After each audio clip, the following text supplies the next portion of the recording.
नमस्कार, आप सभी दर्शकों का हार्दिक स्वागत है हमारे विशेष कार्यक्रम कृषि दर्शन में, जो समर्पित है हमारे किसान भाइयों और बहनों की श्रमनिधि, विकास और आधुनिक खेती की ओर बढ़ते हर कदम को। इस मंच के माध्यम से हम लाते हैं खेती से जुड़ी जरूरी खबरें, मंडी के ताज़ा भाव, मौसम का हाल, नई तकनीकों की जानकारी, विशेषज्ञों की सलाह और साथ ही देखी प्रेरणादायक कहानियाँ भी। तो आइए शुरुआत करते हैं आज के अंक की ओर और सबसे पहले नजर डालते हैं हमारे पहले सेगमेंट खबरें खेती की पर। नमस्कार किसान भाइयों और बहनों, खबरें खेती की के इस विशेष अंक में आपका हार्दिक स्वागत है। मैं हूं अपराजिता और आज हम आपके लिए लेकर आए हैं खेती किसानी से जुड़ी वो अहम जानकारियां जो आपको खेती के क्षेत्र में और भी सशक्त बनाएंगी। आज के इस अंक में हम जानेंगे युवा किसानों के लिए केला रेशा प्रशिक्षण की सूचना, कृषि यांत्रिक मेले से जुड़ी महत्वपूर्ण योजना, कंबाइंड हार्वेस्टर जैसे आधुनिक उपकरण, पत्ता गोभी की उन्नत किस्में, हाईटेक नर्सरी तकनीक, टैपियोका खेती की सफलता, साथ ही मंडियों के ताजा भाव और मौसम का हाल। तो आइए शुरुआत करते हैं आज के अंक की और सबसे पहले नजर डालते हैं आज के मुख्य समाचारों पर। वैशाली में युवा किसानों के लिए केला रेशा से उत्पाद निर्माण का प्रशिक्षण शुरू। कंबाइंड हार्वेस्टर के उपयोग से खेती में समय और श्रम की बचत। पत्ता गोभी की उन्नत किस्मों से बेहतर उत्पादन की संभावना। हाईटेक नर्सरी तकनीक से गुणवत्तापूर्ण पौधे तैयार करने पर जोर। टैपियोका खेती वैशाली के किसानों के लिए आय का नया विकल्प बनी। कृषि यांत्रिक मेले में आधुनिक उपकरणों और सरकारी योजनाओं की जानकारी, 40 से 80% तक सब्सिडी का लाभ।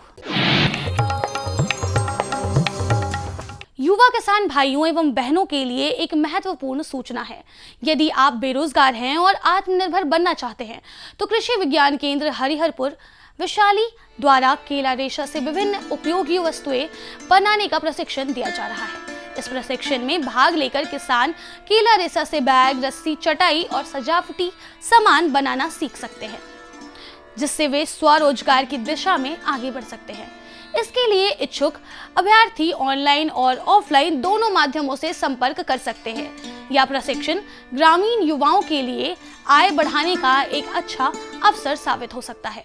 अगली वित्तीय वर्ष से अप्रैल के महीने में हम केला का प्रोसेसिंग, खासकर रेशे का कैसे हम प्रोसेस करते हैं, कैसे रेशा निकालते हैं, रेशा से निकाल के हम कैसे फिर विभिन्न प्रकार के प्रोडक्ट तैयार करते हैं, इन सारी चीज़ों पर भी प्रशिक्षण हम 5 दिवसीय से लेकर 10 दिवसीय प्रशिक्षण देने जा रहे हैं, जिसमें हम युवक युवतियों को मैं आग्रह करता हूं कि वो अपने स्तर से इच्छुक हमारे युवक इसमें भाग ले सकते हैं। और भाग लेने के लिए या तो ऑनलाइन हम पर अप्लाई करें मेरे वेबसाइट पर जाके, और नहीं तो स्वयं आके हमारे कृषि विज्ञान केंद्र में फॉर्म भर के उसमें जमा कर दें। तो मैं उनको अप्रैल के महीने में इस कार्य के लिए, इस प्रशिक्षण के लिए, खासकर केला से रेशा कैसे उत्पादन किया जाता है और रेशा उत्पादन करके विभिन्न प्रकार के उत्पाद कैसे बनाया जा सकता है और उस उत्पाद से आप कैसे अपना मुनाफा बढ़ा सकते हैं, इस पर प्रशिक्षण देने जा रहे हैं। वैशाली जिले में उद्योग विभाग के प्रांगण में जिला स्तरीय 2 दिवसीय कृषि यांत्रिक सह उत्पादन मेला का आयोजन किया गया, जिसमें बड़ी संख्या में प्रगतिशील किसानों ने भाग लिया। इस मेले में किसानों को आधुनिक कृषि यंत्रों और सरकार द्वारा चलाई जा रही विभिन्न योजनाओं की विस्तृत जानकारी दी गई। लगभग 1500 किसानों ने कृषि यंत्रों की खरीदारी की, जबकि 8300 किसानों ने आवेदन किया था, जिनमें 2500 किसानों का चयन किया गया। मेले में 51 प्रकार के कृषि यंत्रों पर 40 से 80% तक की सब्सिडी की जानकारी दी गई, जिससे किसान आधुनिक तकनीक अपनाने के लिए प्रेरित हुए। ऑनलाइन आवेदन प्रक्रिया के कारण बिचौलियों की भूमिका समाप्त हो गई, जिससे पारदर्शिता बढ़ी है। इस अवसर पर कृषि वैज्ञानिकों ने किसानों को आधुनिक यंत्रीकरण और नई तकनीकों के उपयोग के बारे में जानकारी दी और बताया कि इससे उत्पादन बढ़ाकर आय में वृद्धि की जा सकती है। मेले में उन्नत किस्म की सब्जियां और फसलों के स्टॉल के साथ साथ मोटे अनाज यानी श्री अन्न से संबंधित स्टॉल भी लगाए गए, जहां किसानों ने नई जानकारी प्राप्त की। कंबाइंड हार्वेस्टर एक आधुनिक कृषि उपकरण है, जिसकी सहायता से किसान एक ही मशीन के माध्यम से फसल की कटाई, मड़ाई और सफाई का कार्य कर सकते हैं। इस मशीन के उपयोग से समय और श्रम दोनों की बचत होती है, जिससे मजदूरों पर निर्भरता कम हो जाती है। यह विशेष रूप से गेहूं और धान जैसी फसलों की कटाई तेजी और कम नुकसान के साथ करने में सक्षम है। बड़े क्षेत्र में खेती करने वाले किसानों के लिए यह अत्यंत लाभकारी सिद्ध हो रहा है, क्योंकि इससे उत्पादन लागत घटती है और कार्य क्षमता बढ़ती है, जिससे किसानों की आय में सुधार होता है। पत्ता गोभी की खेती में उन्नत किस्मों का चयन उत्पादन और बाजार में बेहतर कीमत दिलाने में महत्वपूर्ण भूमिका निभाता है।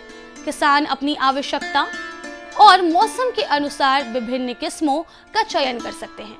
शुरुआती किस्मों में golden acre, pride of India और अर्ली ड्रमहेड प्रमुख है, जो लगभग 60 से 75 दिनों में तैयार हो जाती हैं और जल्दी बाजार में बेचने के लिए उपयुक्त होती हैं।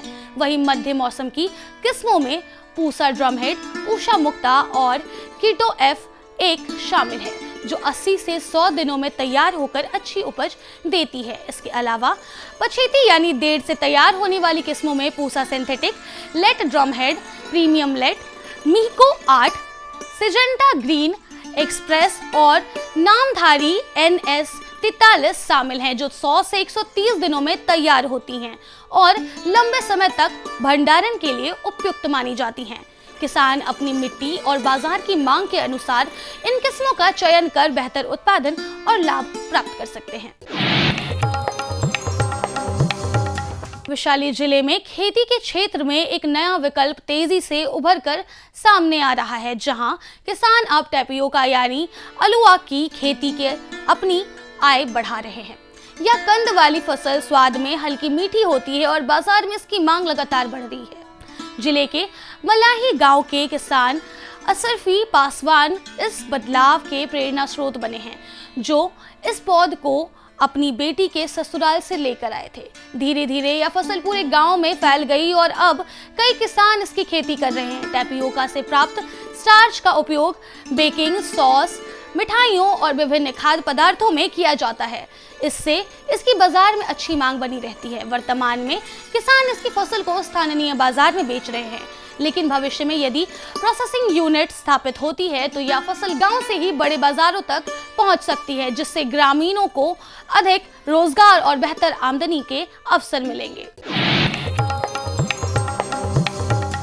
हाईटेक नर्सरी आधुनिक कृषि की एक उन्नत प्रणाली है, जिसमें नवीन तकनीकों के माध्यम से उच्च गुणवत्ता वाले पौधों का उत्पादन किया जाता है। इस प्रणाली में poly house, shade net house, mist chamber, तापमान एवं आर्द्रता नियंत्रक उपकरण तथा ड्रिप और स्प्रिंकलर सिंचाई प्रणाली का उपयोग किया जाता है, जिससे पौधों को नियंत्रित वातावरण मिलता है।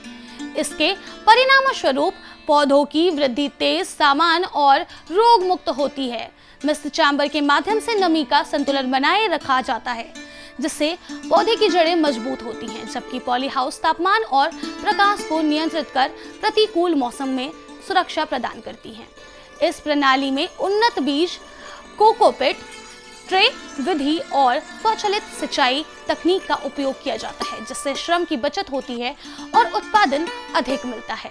हाईटेक नर्सरी की विशेषता यह है कि कम समय में बड़ी संख्या में स्वस्थ पौधे तैयार किए जा सकते हैं, जिससे किसानों को बेहतर उपज और अधिक आय प्राप्त होती है। अब चलते हैं पटना मंडी और जानते हैं दलहनी फसलों के ताजा बाजार भाव। अरहर दाल 11,200 रुपए प्रति क्विंटल, चना दाल 7,000 रुपए प्रति क्विंटल, मूंग दाल 9,500 रुपए प्रति क्विंटल, मसूर दाल 6,800 रुपए प्रति क्विंटल, उड़द दाल 11,200 रुपए प्रति क्विंटल। आज बिहार सहित आसपास के क्षेत्रों में मौसम सामान्य रहने की संभावना है। दिन के समय हल्की गर्मी महसूस होगी, जबकि सुबह और शाम के समय मौसम सुहावना बना रहेगा। अधिकतम तापमान 31 से 33 डिग्री सेल्सियस और न्यूनतम तापमान 19 से 21 डिग्री सेल्सियस के बीच रहने का अनुमान है। आसमान साफ रहेगा और बारिश की कोई विशेष संभावना नहीं है। किसान भाई रबी फसलों की कटाई की तैयारी करें और मौसम को देखते हुए सिंचाई का संतुलन बनाए रखें। सब्जियों और नई फसलों में नमी बनाए रखना आवश्यक है। तो यह थी आज की प्रमुख खेती बाड़ी से जुड़ी खबरें, मंडियों के ताज़ा भाव, मौसम का पूर्वानुमान, साथ ही हमने जानी कुछ नई तकनीकें और मशीनें जिनसे खेती और पशुपालन को और अधिक सशक्त लाभकारी बनाया जा सकता है। और हाँ, हमें मिली एक किसान की प्रेरणादायक सफलता की कहानी भी, जिसने साबित किया कि परंपरागत खेती भी अगर सही तरीके से की जाए तो बेहतर मुनाफा और पहचान दोनों मिल सकते हैं। अब समय है हमारे अगले सेगमेंट का, जिसमें हम जुड़ेंगे एक और महत्वपूर्ण जानकारी के साथ। यह विषय न सिर्फ खेती किसानी से जुड़े लोगों के लिए महत्वपूर्ण है, बल्कि इससे जुड़ी बातें आने वाले समय में नए अवसरों के द्वार भी खोल सकती हैं। तो आइए विस्तार से समझते हैं इस विषय को हमारे विशेषज्ञ के माध्यम से। नमस्कार, मैं किशोर जायसवाल, कल्याणपुर गांव, मुंगेर जिला अंतर्गत बरियारपुर प्रखंड का निवासी हूं। इस वर्ष मुझे व्यक्तिगत श्रेणी के लिए पश्चिमी क्षेत्र से राष्ट्रीय जल पुरस्कार का सम्मान मिला है। मैं आभार व्यक्त करता हूं ईश्वर का, अपने माता पिता का और हमारे सभी सहभागी कार्यकर्ता, साथी, मित्र, बंधु और हमारे मार्गदर्शक, शिक्षक, जिनके सहयोग से मैं यह राष्ट्र निर्माण के कार्य में अपना योगदान दे रहा हूं और इसकी पहचान मुझे सर्वोच्च स्तर पे माननीय महामहिम राष्ट्रपति के सम्मान से हुआ। यह बहुत आभार व्यक्त करने का और धन्यवाद देने का समय है। अगर मैं देखूं अपने इस सफ़र की शुरुआत अगर आप कहेंगे तो मैं अपने विभिन्न पढ़ाई के बाद बिरला पब्लिक स्कूल पिलानी राजस्थान से मेरी स्कूली शिक्षा हुई। तदुपरांत मैं भागलपुर यूनिवर्सिटी से TNB कॉलेज से रसायन शास्त्र प्रतिष्ठा में मैंने अपना BSc ऑनर्स के डिग्री हासिल की केमिस्ट्री में। उसके बाद मैं दिल्ली यूनिवर्सिटी में अपने मास्टर ऑफ साइंस एंथ्रोपोलॉजी मानव शास्त्र में मैंने वहाँ से उसके उपरांत JNU से मैं कम्युनिटी मेडिसिन और कम्युनिटी हेल्थ और सोशल मेडिसिन में MPhil किया। मेरा शोध का विषय भी कालाजार था, जो बिहार से ही संबंधित था और मेरा शोध का छात्र क्षेत्र वैशाली जिला था। धन्यवाद। ये तो हुई हमारी पढ़ाई लिखाई की परिचय। इसके बाद मैंने अपने गांव से शुरुआत किया, जहां मेरे एक कृषक परिवार से पिछले 10 वर्षों से हमारा परिवार सिर्फ खेती ही करते रह रहे हैं और उसी क्षेत्र में पानी की समस्या को देखते हुए और खेती की समस्या से शुरुआत का मैं अगर कहूँ तो खेती की समस्या से मैंने अपना कार्य शुरुआत किया और जिला स्तर पर इस बात को पहचान मिली मेरे कार्यों को और तत्कालीन तब आत्मा कृषि एग्रीकल्चर टेक्नोलॉजी मैनेजमेंट एजेंसी के गवर्निंग बॉडी में मुझे स्थान मिला। स्थानीय कृषि विज्ञान केंद्र मुंगेर से मैं वैज्ञानिक सलाहकार समिति का सदस्य रहा और तत्कालीन नाबार्ड के जिला विकास प्रबंधक के साथ मिलकर के तब के मुंगेर क्षेत्रीय ग्रामीण बैंक के सहयोग से मैंने विभिन्न स्वयं सहायता समूहों में किया और यह समय था जब मैं अपने कार्य को और सही तरह से फोकस कर सकूं। तो मुझे लगा कि ये पानी की समस्या सबसे गहरी है और यही पानी का वाटरशेड के माध्यम से नाबार्ड ने हमारे सहयोगी रहे।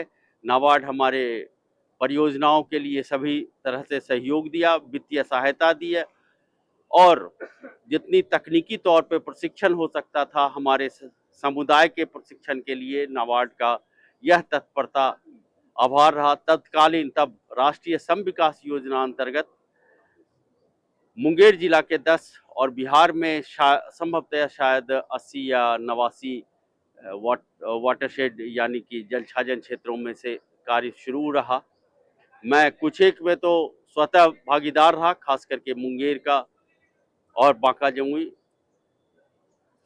इसके साथ साथ मैंने वहाँ समुदाय को जल संरक्षण के मामले में, उनकी अपने क्रियाकलापों के मामले में उन्हें प्रशिक्षण, उनकी जानकारी, उनकी उत्सुकता और विकसित कृषि तकनीक के प्रचार और प्रसार के लिए उन सबों के बीच मैं काम करता आ रहा हूँ।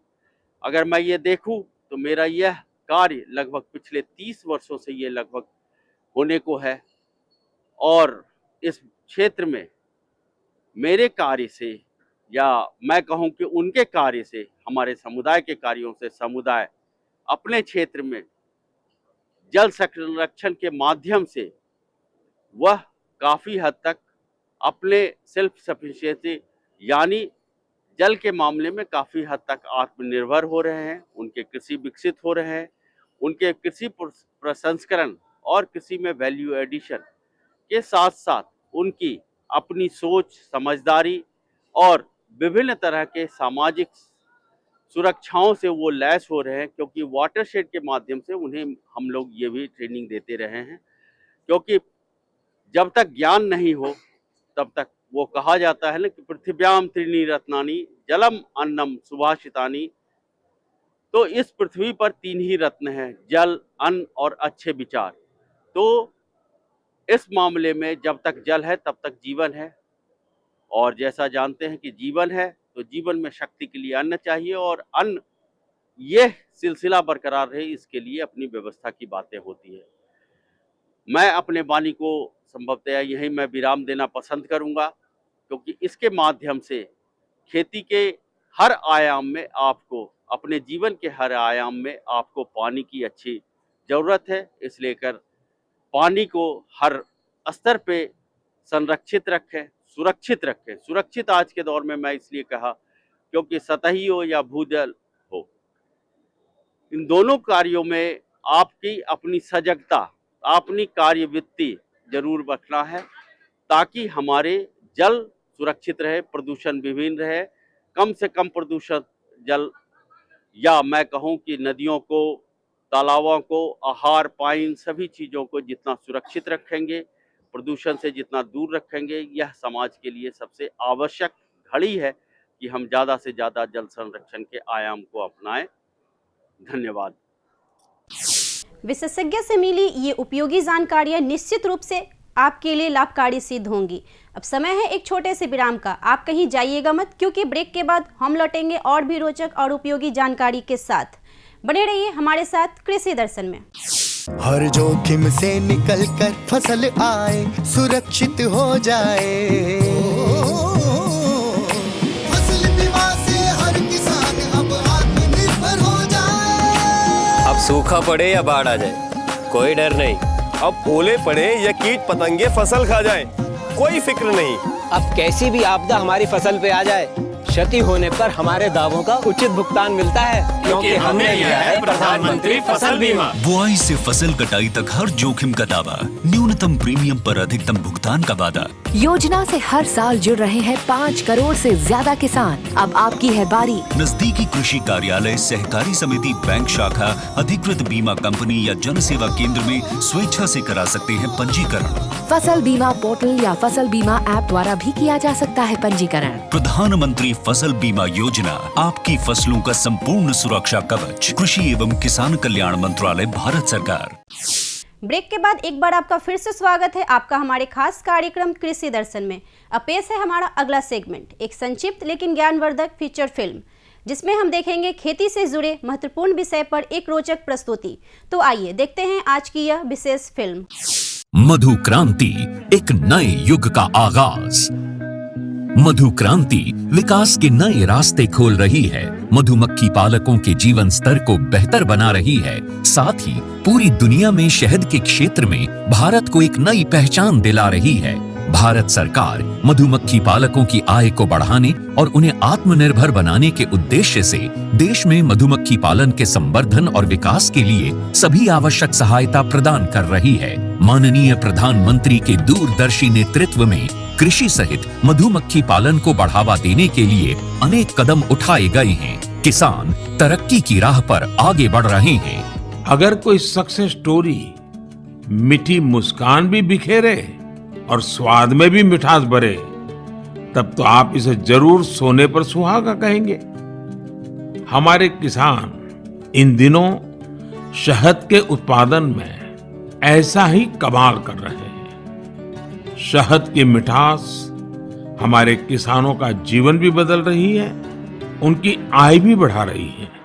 मधुमक्खियां न सिर्फ शहद देती हैं, बल्कि पर्यावरण और कृषि के लिए भी आवश्यक हैं। यूं तो भारत में लंबे समय से लोग मधुमक्खी पालन का काम पारंपरिक तरीकों से करते आ रहे हैं, लेकिन आज के समय में इस क्षेत्र में अपार संभावनाएं भी हैं और जरूरत भी है।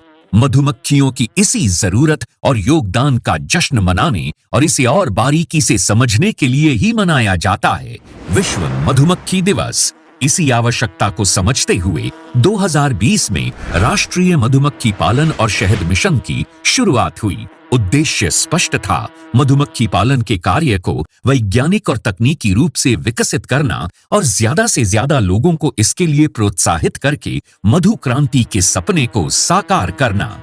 मधुमक्खी पालन से मिलने वाले उत्पाद जैसे शहद, बी वैक्स, रॉयल जेली और पॉलन आदि कई क्षेत्रों में प्रयोग किए जाते हैं। माननीय प्रधानमंत्री जी के प्रोत्साहन से और कृषि मंत्री जी के मार्गदर्शन से आज राष्ट्रीय मधुमक्खी पालन और शहद मिशन सफलता का पर्याय बन चुका है। न केवल ये देश के किसानों के लिए आय बढ़ाने का एक साधन बना है, बल्कि तमाम लोगों के जीवन को बेहतर बनाने के साथ साथ देश के आर्थिक विकास में भी योगदान दे रहा है। 2013-14 में उत्पादन 76,000 मीट्रिक टन से बढ़कर 2022-23 में 1,40,000 मीट्रिक टन से अधिक हो गया है। 2013-14 में शहद का निर्यात 28,000 मीट्रिक टन से बढ़कर 2022-23 में 79,928 मीट्रिक टन से अधिक हो गया है। 3 विश्व स्तरीय अत्याधुनिक टेस्टिंग लैब और 31 मिनी शहद टेस्टिंग लैब स्थापित हुई। राष्ट्रीय मधुमक्खी पालन और शहद मिशन की कामयाबी सिर्फ आंकड़े ही बयान नहीं कर रहे, कहानियां खुद इसकी सफलता की बानगी पेश कर रही हैं। मैंने 1990 में मधुमक्खी पालन शुरू किया, 2 बॉक्स से शुरू किया और आज हमारे पास लगभग 4,200 बी बॉक्सेस हैं। लगभग 17 तरह के हनी हम लोग प्रोड्यूस करते हैं, जो डिफरेंट एरियाज में बी को माइग्रेट करके प्राप्त होते हैं। इसके अलावा जितने बी बॉक्सेस मैन्युफैक्चरिंग यूनिट है हमारे पास, वैक्सीट मैन्युफैक्चरिंग यूनिट है, 20 मीट्रिक टन पर डे का हनी प्रोसेसिंग प्लांट है।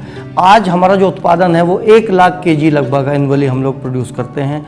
यमुनानगर के सुभाष काम्बोज मधुमक्खी पालन के अपने काम के चलते आज देश भर में जाने जा रहे हैं। सुभाष जी ने वैज्ञानिक तरीके से मधुमक्खी पालन का प्रशिक्षण लिया।